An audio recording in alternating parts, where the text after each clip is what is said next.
enemiz Hazreti Hafsa Ömer el-Faruk radıyallahu anh'un qiydi. Adamsa ayrılıyor. Kim? Yani Hazreti Ömer'in damadı körükünü ayrılıyor. Hazreti Hafsa dul denane ol qaliya. Hazreti Ömer aydiye teayyemet Hafsatu. Qiydim Hafsa dul denane ol qali adamsa ayrılıyor. أتيت عثمان بن عفان رضي الله عنه فعرضت عليه حفصة خداي تشين مرد آدم لار بلا هيف كبلر فقط إن فات حكاية قصة والقادر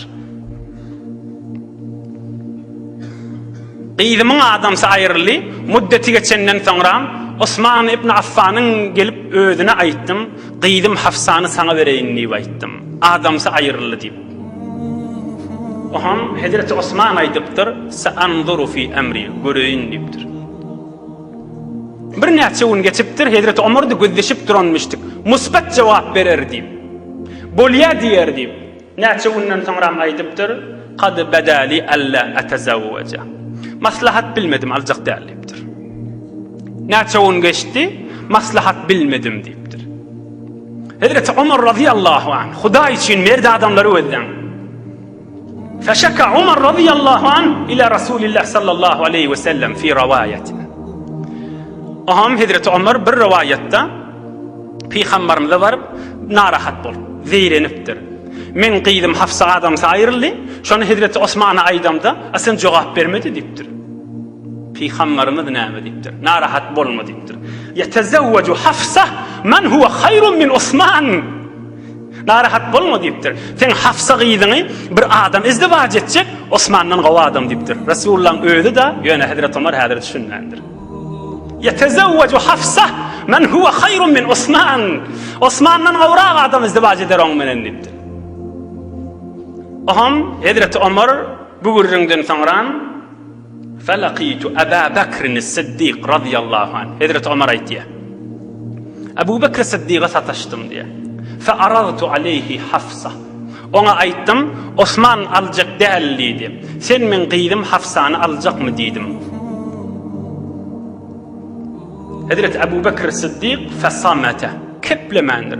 Ne havva diptir ne yok diptir. Ne görür niptir ne görmer niptir. Hazreti Ömer bana narahat boluptur. Hazreti Ömer aydiye bir neçe gün gözleştim. Sümme hatabaha Resulullah sallallahu aleyhi ve sellem. Bir neçe gün sonra Resulullah sallallahu aleyhi ve sellem qiyyin menen men izdivac etjek icade bersen deyip quduluğa geldi diye. Aha men qiyyimi Resulullah cüfledim. Hafsa namolli enemiz Hafsa vallahi. Ummul müminin Hafsa vallahi radıyallahu anha.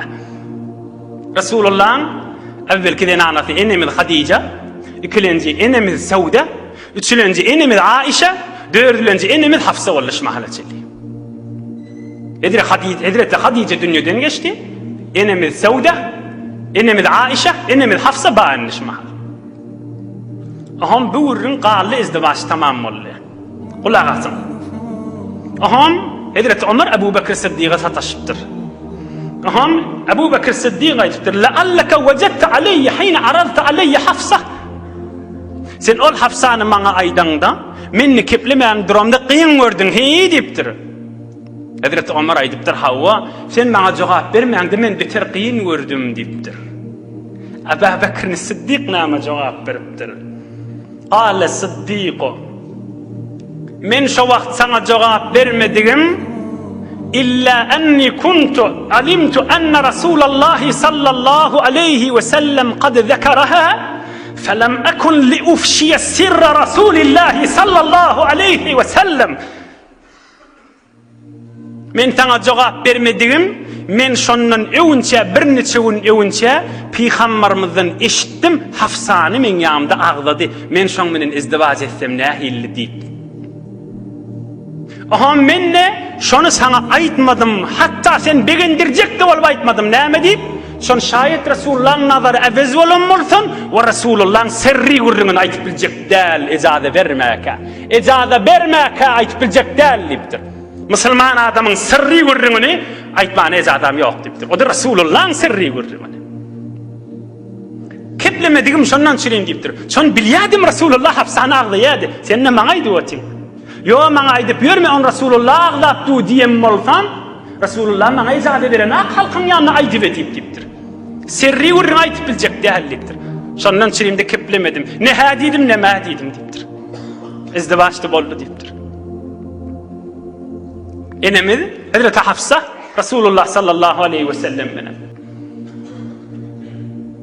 Olan hemmesinin izdivacı Hazreti Osman'a, Hazreti Ebu Bekir Sıddık'a ve sonra da Resulullah aytiye olan kaptırlarının mızahım yok.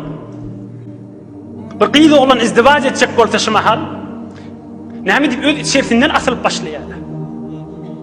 Näme dip taşartından asılıp başlanmalı. Ey Müslümanlar, ey müminler, ey Allah'a ve Peygamber'e imanı va bendeler. Aya bir halal izdivac, bir qiydi oğlan, bir mücerred oğlan menenle izdivac edecek bolsa, şoň daşyndan asılıp mızahım bolýanken, şu oğlandan bir ayıp tapıp, ya qıysa, ya uzin, ya malba, ya yok, ya falan yer ayıbı va dipdi, şonu qarad izdivac ettirmelerden, şonu ettiripdi, alqalşyanak, bağışlan, bir haram işi etjek bolsa, hatta yaqin qarındaşı da bilýär şoň haram irtibaty bardyny. Hemme şonu bilmänşik bolýar. Haram kepleşýärliginden çüreyim, haram gülüşýärliginden çüreyim, hatta enesi daha da bilenle şoňa da atdiýenak da. Emme şu halal izdivaçdan çüreyim, hemmesi aýbyň ýüzüne gelmeli. Aya musulmançylykmy şey? Aya kıyamet mesuliyet ağır bolmazmy? Aya çyndan Muhammedur Resulullah diýip de şoň perçemiň tene ýaşamakmy şey? Bir merde adamlary özden bir muzahamatçylyk ýok kapdylynan Allah Taalaň buyrugynyň beraberine hiç muzahamat ýok, belki hemmesi kömekleşip otýar şoňa. Dayda ejekeden yaqin qarındaşyndan tädaş izdivaç bolsa gowdatdyr diýip Allahyň buyrugyny tutýarlar. Ta'awanu 'alal birri wat-taqwa wa la ta'awanu 'alal ismi wal-'udwani wattaqullah. İnnallaha şedîdul iqab. Allahyň buyrugy. Hayır dağda, Hudaýyň süýjek dadyna yerli yerden kömekleşin diýe Hudaý Taala. Ey geliller, ey ejekeler, ey musulman aýallar, izdivaçyň öwüne geçmek haram zatdyr. Hudaýyň süýjek dadynyň öwüne geçmekdir. Hudaý aýdýar, gowdat boljak bolsa kömekleşin yerli yerden diýe. ولا تعاونوا على الاسم والعدوان. Haram kepleşek, haram sataşşaga öýüň açaryn berme öýüň ol geljek adama diýe. Hudaý aýdýar, Allah Taala aýdýar. Haram ýerde kömekleşilýär. Bilip dedi, ay bir dili bilen yalandan aýdýar, mena aýtdym özüň bilýän etmesiňe gowy bolar diýip diliniň uçy bilen.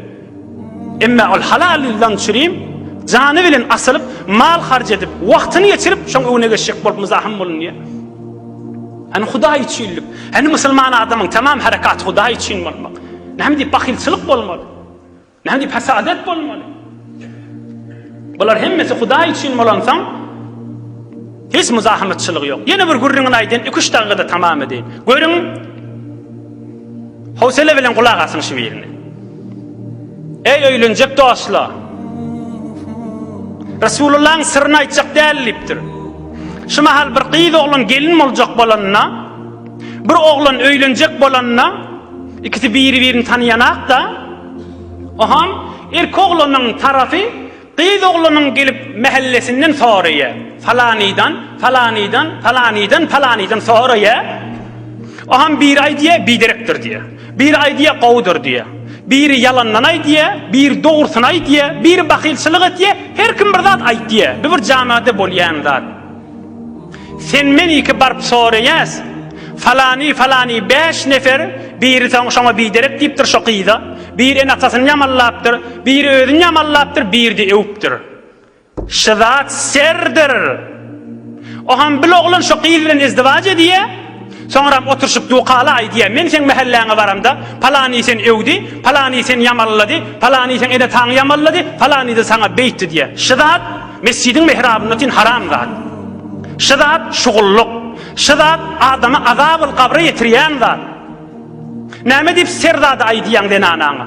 Näme diýip bir nefer halat şanyny aýdypdyr, hala yalan aýdypdyr. Näme diýip kelip onuň aýtmaly biliniden çirin. Ya gaýnynyň gaýnatyňa barıp aýtmaly.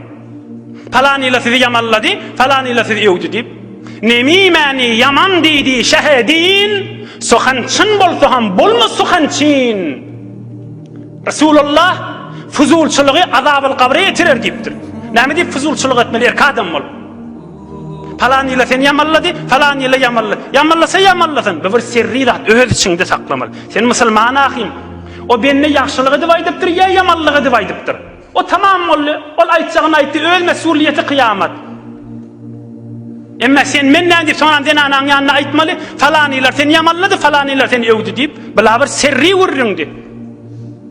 Ya den ana tarapda şeýle. Erkoglanyň nähilli diýip, erkoglanyň mahallesinden gel soraýa, hem erkoglanyň mahallesinden biri öwýe, biri yamanlyýa.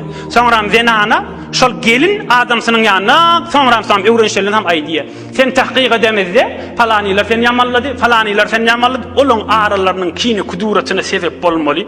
İş bitenden soňra izdivaçdan soňra nemimani yaman diýdi şehedin. Sohançyn bolsa ham bolma sohançyn. Aýtýan gurrüňiň dogry gurrüň. Sohançyn. Emma sen sohançyn bolma. Haram zatdyr. Hudaý ijazat bermeýän zady. Abu Bekr Siddiq öwde begendirýän gurrüňe aýtmandyr. Men Rasulullahyň sirrini aýtjak dälipdir. İnha فلم أكن لأفشي سر رسول الله صلى الله عليه وسلم. Sır diýäniň amanattır. Fuzulçylyk diýäniň dinimizde haram zatdyr. Kepçilik diýäniň musulmanyň eline de gelişýän däldir, erkegine de gelişýän däldir.